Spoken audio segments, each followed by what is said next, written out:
আসসালামু আলাইকুম। সবাইকে আমন্ত্রণ জানাচ্ছি বট বা ভুড়ির রেসিপি দেখার জন্য। আজকের রেসিপিটি আমি তৈরি করব খুবই সহজভাবে। তো চলুন দেখে নিন এর পুরো প্রস্তুত প্রণালী। এখানে আমি প্রায় ১ কেজির মতো গরুর ভুড়ি নিয়েছি। পেঁয়াজ মোটা করে কেটে নিয়েছি প্রায় ১.৫ কাপের মতো হবে। তেল ১/২ কাপ, রসুন কুচি ১/২ কাপ, হলুদ গুঁড়ো ১ টেবিল চামচ, মরিচ গুঁড়ো ২ টেবিল চামচ, লবণ ২ টেবিল চামচ, জিরা গুঁড়ো ২ চা চামচ, ধনে গুঁড়ো ২ চা চামচ, আদা বাটা ২ টেবিল চামচ, তেজপাতা ৪টি, দারুচিনি ৪ টুকরো, লবঙ্গ ৪-৫টি, ছোট এলাচ ৪টি আর বড় এলাচ ১টি। চুলায় একটা কড়াই খুব ভালোভাবে গরম করে এর মধ্যে দিয়ে দিলাম তেল। এবার একে একে ভুঁড়ি তারপরে সব মসলাগুলো দিয়ে দিচ্ছি। সব মসলা দেওয়ার পর খুন্তি দিয়ে খুব ভালোভাবে নেড়ে মিশিয়ে নিচ্ছি। মসলার সাথে ভুঁড়িগুলো খুব ভালোভাবে মিশিয়ে নেওয়ার পর এর মধ্যে পানি দিয়ে দিচ্ছি। ভুঁড়িগুলো সিদ্ধর জন্য আমি এখানে পানি দিলাম ৪ কাপ। এখন চুলার আঁচটা একদম বাড়িয়ে দিয়ে ঢেকে দিচ্ছি। অপেক্ষা করব এটা ফুটে ওঠা পর্যন্ত। খুব ভালোভাবে ফুটে উঠেছে। আমি এর মধ্যে শুকনো মরিচ দিতে ভুলে গিয়েছিলাম। এখানে শুকনো মরিচ ভেঙে দিয়েছি ৮-১০ টির মতো।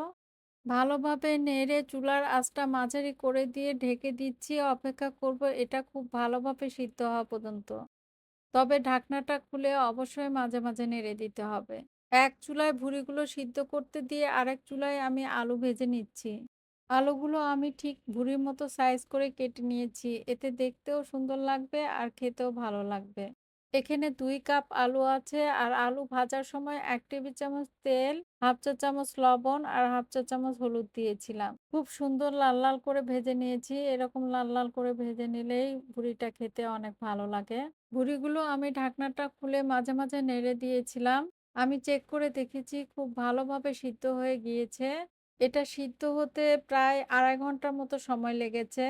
এখন এখান থেকে অর্ধেক ভুঁড়ি আমি কিছুক্ষণ আগে যে আলু ভেজে রেখেছি, সেই প্যানের মধ্যে তুলে নিব। অর্ধেক ভুঁড়ি আমি আলুর মধ্যে তুলে নিয়েছি।